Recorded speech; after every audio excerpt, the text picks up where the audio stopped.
Ada yang cakap muka dia pecah, ada yang cakap muka dia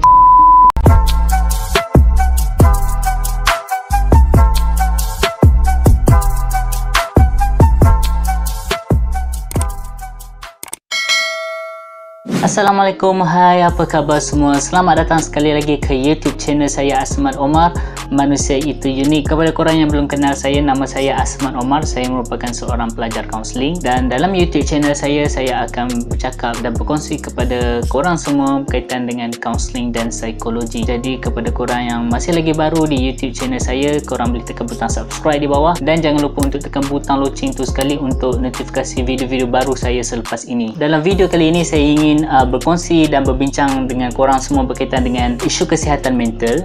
Dan isu ni terpalit kepada salah seorang penyanyi yang agak terkenal dekat Malaysia ni, iaitu Zinakal. Zinakal ni seorang penyanyi rappers. Banyak lagu-lagu yang dihasilkan yang saya sendiri suka dengan lagu-lagu dia. Dan Zinakal ni sebenarnya dia mengalami masalah mental. Isu ni dah lama tapi agak penting untuk saya cakap dalam video ini. Pertama sekali saya kenal penyanyi Zinakal ni bila saya tengok salah satu berita. Saya ingat lagi berita tu saya ada share dekat Facebook saya. Zinakal disahkan bipolar mania. Dan start daripada berita tu saya macam tercari-carilah siapa Zinakal ni. Dan isu berkaitan dengan bipolar mania tu saya sangat trigger sebab benda tu dekat dengan hati saya sebagai seorang pelajar kaunseling. So dalam berita tu adalah menceritakan berkaitan dengan Zinakal. Dia bergaduh dengan salah seorang pekerja di Petropam. Ada salah faham lah dengan pekerja Petropam. Berita tu saya rasa semua orang dah tahu sebab dia agak tular. Ada beberapa video yang saya lihat temu bual dia dekat YouTube. Zinakal ni dia ada kisah silam dia lah pada waktu dahulu, tapi saya kalau boleh saya tak nak fokus kisah tu dalam video ini sebab saya nak fokuskan berkaitan dengan kesihatan mental. Sebab bagi saya kesihatan mental ni bukanlah isu yang main-main. Isu ni sangat penting kepada masyarakat kita di Malaysia kerana kajian kesihatan dan morbiditi kebangsaan menunjukkan 4.2 rakyat Malaysia mengalami kemurungan dan mereka yang berumur 16 tahun ke atas. Zinakal ini didiagnos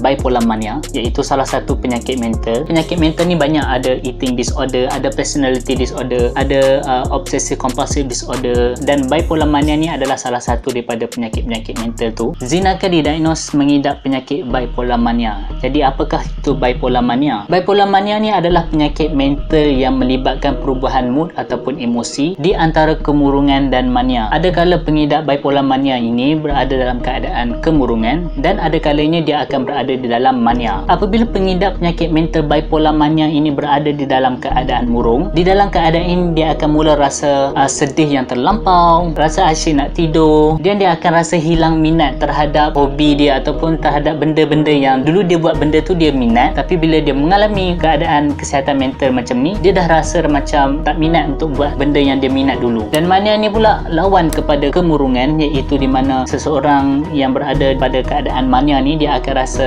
gembira terlampau, fikiran dia bergerak laju, dan banyak idea di dalam otak dia menyebabkan dia akan bercakap terlalu laju. Dia akan cakap banyak. Antara punca-punca seseorang itu boleh dapat masalah mental ataupun bipolar mania, antaranya adalah faktor genetik. Mungkin salah seorang daripada ahli keluarga dia pernah mengalami masalah mental ataupun berpunca daripada masalah otak. Faktor kepada otak ni di antaranya ketidakseimbangan bahan kimia di dalam otak kita lah, di antara serotonin dan dopamin. Dan antara punca lain adalah faktor persekitaran. Faktor persekitaran ini di antaranya mungkin seseorang yang dapat penyakit mental itu dia menerima tekanan yang terlampau kuat, dia menerima kecaman, dan dia ada melalui pengalaman-pengalaman yang traumatik. Zinakal dalam satu temu bual dia pernah mengatakan yang dia menerima kecaman daripada netizen terlalu banyak. Ada yang cakap muka dia pecah, ada yang cakap muka dia ada yang mengadili rupa paras dia daripada karya-karya ataupun lagu yang dia keluarkan, dan dia banyak menerima negativiti daripada pengguna-pengguna media sosial. Ada antara poin-poin yang saya boleh keluarkan kenapa menjadinya lebih teruk. Saya terlampau melayan orang-orang yang membenci saya.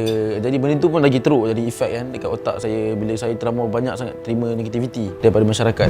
Gang, benda ini bukan main-main. Sekali kita mengutuk ataupun sekali kita mengeluarkan komen yang negatif kepada orang, ianya akan memberi kesan kepada kepada aspek psikologi seseorang. Ya, zaman sekarang memang media sosial adalah salah satu medium kita nak berinteraksi dengan orang. Tetapi kadang-kadang kita sebagai pengguna, kita tak pandai untuk menggunakan media sosial dengan baik. Dan jika negativiti ataupun kutukan cemuhan ini disimpan dan tidak diluahkan, ia akan menyebabkan seseorang akan tertekan. Benda ni saya nak fokus bukan terhadap artis, selebriti sahaja ataupun public figure di luar sana. Sikap kita sebagai seseorang yang berada di dalam komuniti, yang bergaul dengan orang lain, kita hina muka dia tak lawa, kita hina fizikal. Benda-benda ini sebenarnya bukanlah satu budaya yang kita perlu terap di dalam masyarakat kita. Dan benda ni bukan zinakar sahaja yang terpalit dengan isu kesihatan mental ni. Malah sebelum-sebelum ini kita pernah dengar artis-artis lain di Malaysia yang pernah mengalami penyakit mental, di antaranya Elizabeth Tan. Beliau dikatakan mengalami kemurungan ataupun depres dan hampir membunuh diri. Di antara lain adalah Adele Ariana yang dikatakan mengalami anxiety, dan setelah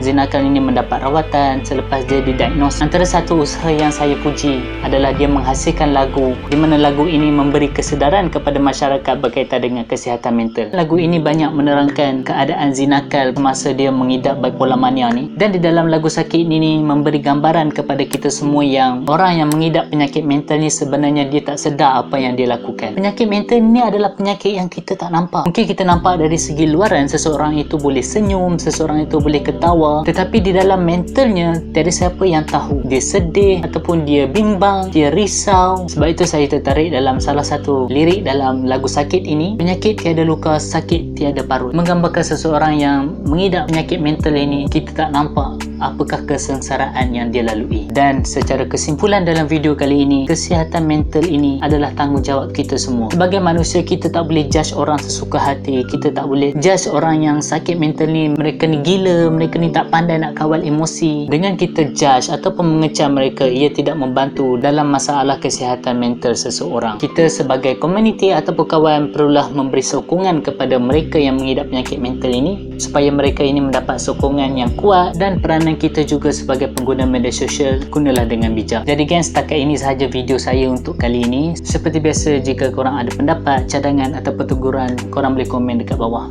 Semoga kita berjumpa di lain video. Assalamualaikum, bye bye.